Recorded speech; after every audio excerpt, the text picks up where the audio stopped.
नमस्कार दोस्तों, study IQ में आप सभी का बहुत बहुत स्वागत है। आज दोपहर में जो न्यूज़ सामने आई कि हमारा और चाइना का जो लद्दाख में स्टैंड ऑफ चल रहा था, उस न्यूज़ में ये मालूम हुआ कि भारत के 3 सैनिक वीरगति को प्राप्त हो गए हैं। काफ़ी ख़राब न्यूज़ है और आई थिंक जिस हिसाब से भारत और चाइना के बीच में टॉक्स चल रही थी, ऐसा लग रहा है सारे किए धराई पर एक तरीके से पानी फिर चुका है। अब दोनों देशों में टेंशन और भी बढ़ सकती है। ये सब तो हो चुका है, लेकिन इस वीडियो में हम बात करने वाले हैं कि भारत के लिए एक और परेशानी का नया विषय सामने आ गया है और वो है China's growing presence in the Indian Ocean region. इस वीडियो में हम बात करेंगे चाइना की प्रेजेंस इंडियन ओशन रीजन में किस तरीके से बढ़ रही है और किस तरीके से ये नई दिल्ली के लिए एक और बड़ा चिंता का विषय हो सकता है। आइए स्टार्ट करते हैं मेरे साथ। मेरा नाम है अनिरुद्ध। इस लेक्चर की पीडीएफ को यदि आप डाउनलोड करना चाहते हैं तो मेरे टेलीग्राम चैनल पे जाइए, यहाँ से आपको इसकी पीडीएफ मिल जाएगी और इंस्टाग्राम और ट्विटर पे भी आप मुझे फॉलो कर सकते हैं इन आईडीज़ के ऊपर।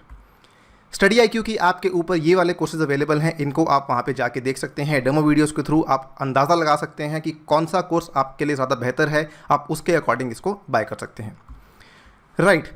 सो चाइना की प्रेजेंस इन इंडियन ओशन, हम सभी जानते हैं चाइना की जो प्रेजेंस है कुल मिला के 2 प्रमुख तरीके हैं। एक तो उसकी डेथ ट्रैप की डिप्लोमेसी है, ठीक है, और दूसरी है स्ट्रिंग ऑफ पर्ल्स की strategy.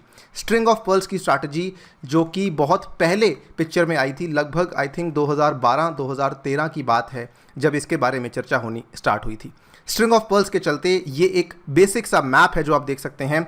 China starting from here number 1, number 2, number 3 south east Asian region में, उसके बाद यहाँ पे मलेशिया के पास, उसके बाद यहाँ पर इंडिया के पास, फिर म्यांमार, फिर बांग्लादेश, यहाँ पे श्रीलंका, फिर मालदीव्स, उसके बाद पाकिस्तान और उसके बाद आगे जाते हुए ये अफ्रीका तक, ये कंप्लीट इस तरीके से इंडिया को घेरने की कोशिश कर रहा था। इस कोशिश को इसने स्टार्ट किया था 2012-13 की बात है। और यहाँ पर क्योंकि इसको मालूम था कि इंडिया कभी भी अलाउ नहीं करेगा अपने पोर्ट्स को किसी भी तरीके से चाइना के पास जाने के लिए, तो इसने जो रणनीति अपनाई थी वो थी डेथ ट्रैप की डिप्लोमेसी। डेथ ट्रैप की डिप्लोमेसी के थ्रू इसने छोटी छोटी कंट्रीज़ को यहाँ पर अपने झांसे में लाने की कोशिश की। डेथ ट्रैप डिप्लोमेसी में करता क्या है चाइना बड़े बड़े इंफ्रास्ट्रक्चरल लोन्स देता है to strategically located developing countries. इसके बारे में आई थिंक हम सभी जानते हैं, तो ज़्यादा लंबी बात नहीं करूंगा।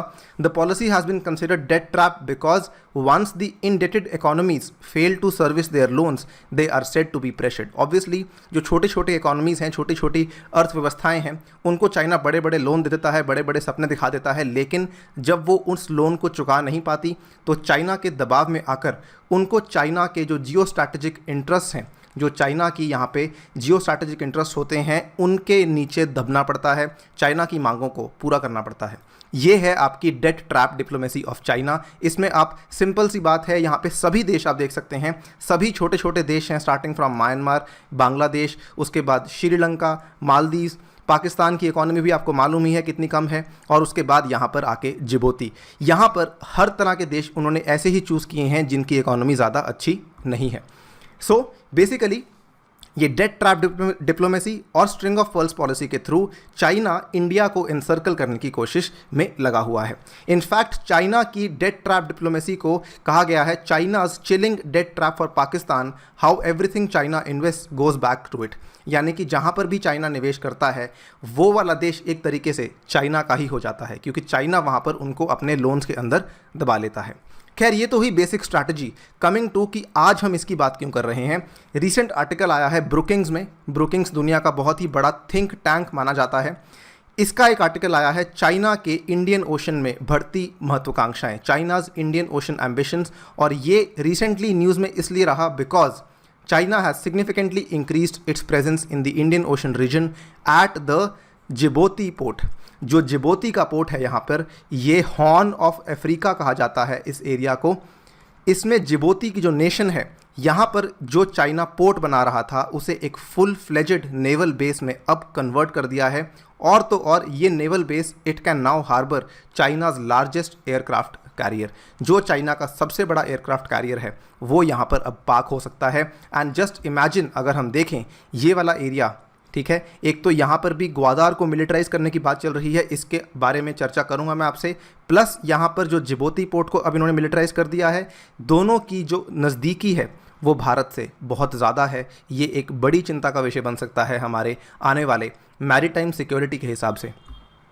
ये सैटेलाइट इमेज है जो कि बाहर आई है जिबोती पोर्ट की। इस सैटेलाइट इमेज में आपको थोड़ा थोड़ा नज़र आ रहा होगा, ये दीवारें हैं, ये जो नेवल बेस बना है ये उसकी दीवारें हैं। यहाँ पर इन्होंने एक तरीके का मॉडर्न किला बनाया है, जैसे पुराने समय में किले बनाया करते थे राजा महाराजा, उस तरीके से किला बनाया गया है, ये दिखाने के लिए कि ये कितने सीरियस हैं यहाँ पे मिलिट्री एंगेजमेंट को लेकर। इनफैक्ट अगर आप देखें जो नेवल बेस बनाया गया है जिबोती में, ये असल में 2017 में स्टार्ट हुआ था। अगेन अपनी डेट ट्रैप डिप्लोमेसी के चलते चाइना ने इस नेवल बेस को जब बनाया था तब ये लॉजिस्टिक सपोर्ट यूनिट था। केवल एक लॉजिस्टिक सपोर्ट यूनिट के आधार पर इसको तैयार किया गया था कि हम यहाँ पर जो कंस्ट्रक्शन का सामान है उसको लेकर आएंगे, शिप्स के लिए जो सामान है उसको लेकर आएंगे। कभी भी ये चीज़ सामने नहीं थी कि हम इसको कन्वर्ट करेंगे एक नेवल बेस में। आज चाइना ने उसको एक फुल फ्लेजेड नेवल बेस में कन्वर्ट कर दिया है। और तो और यहाँ पर जो चाइना का लायनिंग एयरक्राफ्ट कैरियर, जिसकी इमेज आप यहाँ पे देख सकते हैं, ये चाइना का वो वाला एयरक्राफ्ट कैरियर है जो कि पहले एक ट्रेनिंग शिप थी और आज चाइना ने 2019 में इसको कन्वर्ट किया था एक कॉम्बैट शिप में। So this is the combat ship of China जो कि जिबोती के नेवल बेस पर अब अवेलेबल होगा, which is another big tension for India. So ये रही आपकी जिबोती का वो वाला दृश्य जो आप देख सकते हैं। एक बेसिक मैप है, ये स्कीमेटिक है दिखाने के लिए किस तरीके से जिबोती का बेस तैयार किया गया है। ये देख लीजिए आप, 2 दीवारें हैं, ठीक है, जैसे पुराने किलों में होती हैं। बीच में यहाँ पे टावर्स लगे हुए हैं, इन टावर में आपके लोग खड़े होंगे, सिक्योरिटी गार्ड्स खड़े होंगे। उसके बाद यहाँ पर vehicle entrance with 2 guard post and chicane, फिर rapid exit with movable barriers. So बहुत ही मॉडर्न टेक्नोलॉजी के साथ इक्विप्ड एक पुराने रूप से बनाया गया किला, सो दैट चाइना जब चाहे यहाँ से अटैक कर सके। मंशा क्लियर है और इंडिया के काफ़ी नज़दीक भी है ये, इसीलिए इंडिया के लिए चिंता की बात है। ये तो रही जिबोती की बात। फर्दर इंडियन ओशन रीजन में चाइना की जो बढ़ती प्रेजेंस है, आप देख सकते हैं ड्राइव टू मिलिटराइज ग्वादार को लेके भी कुछ सैटेलाइट इमेजेस बाहर आई थी। ये इसमें ग्वादार में जो बनाया जा रहा है, the fortified complex has anti vehicle spikes, security fences and a very high wall. The complexes are surrounded by unusually high security apparatus. ये भी शो करता है और ये न्यूज़ भी है जनवरी 2020 की। China up to something, Beijing's new Pakistan compound में indicate navy plans according to one expert. China is also planning to deploy a nuclear submarine at Gwadar port. इसकी कवरेज तो हमारे ही न्यूज़पेपर ने की थी January 17, 2018 in south western Pakistan. China has begun work on the infrastructure required to station nuclear submarines at the Gwadar. Again another intention by China to show कि हम कितना सीरियस हैं इंडिया को एनसर्कल करने के लिए और इंडियन ओशन रीजन के अंदर अपनी मिलिट्री प्रेजेंस को और बढ़ाने के लिए। फर्दर यहाँ पे बात ख़त्म नहीं होती। If you talk about Maldives की कुछ समय पहले इमेजेस बाहर आई थी। ये 2018 की इमेज है और ये 2020 की इमेज है। बेसिकली ये जो इमेज है ये दिखाती है कि चाइना किस तरीके से यहाँ पर लैंड को रिक्लेम कर रही है और मालदीव्स को भी अपने झांसे में लाने की कोशिश कर रही है, मालदीव्स को कंट्रोल करने की कोशिश कर रही है। China has reclaimed nearly 60,000 square kilometres of land by face lifting Feydhoo Finolhu island in Maldives. ये India worries China may be constructing South China Sea like artificial island in the Maldives. Another worry for India. ठीक है, आप देख सकते हैं किस तरीके से प्रेजेंस को बढ़ाया जा रहा है, एनसर्कल करने की कोशिश की जा रही है। Next and the last thing जो I am going to talk about, naval base at the Cox's Bazar. Cox's Bazar की लोकेशन आप सभी को मालूम है कहाँ पर है। ये रहा आपका Cox's Bazar, very close to Kolkata and not only that very close to the Eastern Command of Indian Navy. ठीक है, विशाखापट्टनम के भी काफ़ी नज़दीक है। China will have visiting rights to this port which means China will have the right to dock it submarines near the eastern coast of India. China ने जो यहाँ पर एंगेजमेंट की है बांग्लादेश के साथ, इस तरीके से की है कि हमें इस पोर्ट के पास विजिटिंग राइट्स अवेलेबल होनी चाहिए, यानी कि हम अपनी सबमरीन्स को यहाँ पे जब चाहें डॉक कर सकते हैं। राइट, सो यहाँ पे इसको बनाने वाली कंपनी है पावरटेक टेक्नोलॉजी, जो कि चाइना की स्टेट ओन्ड कंपनी है। अगर कोई चाइना से पूछे कि आप ये सब क्यों कर रहे हैं, हम सभी जानते हैं क्यों कर रहे हैं, लेकिन चाइना अपने डिफेंस में ये बोलता है कि हमारा कोई इंटेंशन नहीं to surround India in the string of pearls. हमारा तो इंटेंशन केवल इतना है कि हम तो अपनी नॉन कॉम्बैट एक्टिविटीज़ के थ्रू बेसिकली अपनी इन्वेस्टमेंट्स को बचाना चाहते हैं, और यदि कोई हमारे खिलाफ आतंकवाद संगठन या कोई आतंकवाद शुरू करता है तो हम ऐसे संगठनों के खिलाफ इनको डराने के लिए अपनी मिलिट्री प्रेजेंस को यहाँ पर बढ़ा रहे हैं। But we all know what is the reality. The reality is three fold. Reality में सबसे पहले चाइना यहाँ पर अपनी मिलिट्री, अगर इतनी मिलिट्री प्रेजेंस बढ़ा रही है तो सिंपल सी बात है, वो इंटेलिजेंस को कलेक्ट करना चाहती है against countries like India and USA.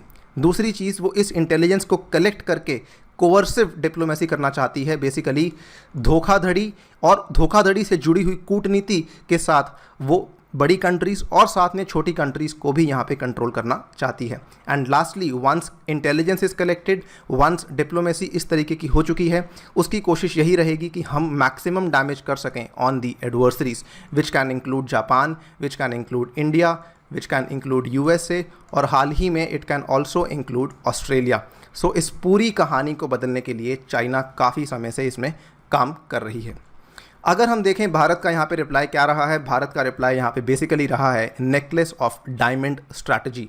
इसमें भारत की कोशिश रही है टू गारलैंड चाइना। हम चाइना को बेसिकली एक तरीके से एनसर्कल करना चाहते हैं, for example by increasing our ties with Japan, Mongolia, यहाँ पे चाबहार ईरान में, और यहाँ पे थ्रू अफगानिस्तान भी है, डुकुम ओमान में, अजम्पशन आइलैंड्स जो कि सेशेल्स का पार्ट है, उसके बाद यहाँ से जाते हुए वियतनाम और जापान। सो इस तरीके से गारलैंड करने की कोशिश की है। इंडिया ने स्ट्रैटेजी को शुरू ज़रूर किया है, लेकिन इंडिया कितनी अग्रेसिवली इसको फॉलो करती है और कितने अच्छे से चाइना को यहाँ पे जवाब दे पाती है, ये देखना अभी बाकी है। इसी नोट पे आपसे विदा लेना चाहूँगा। Thank you for listening to me. As always, stay tuned and stay safe.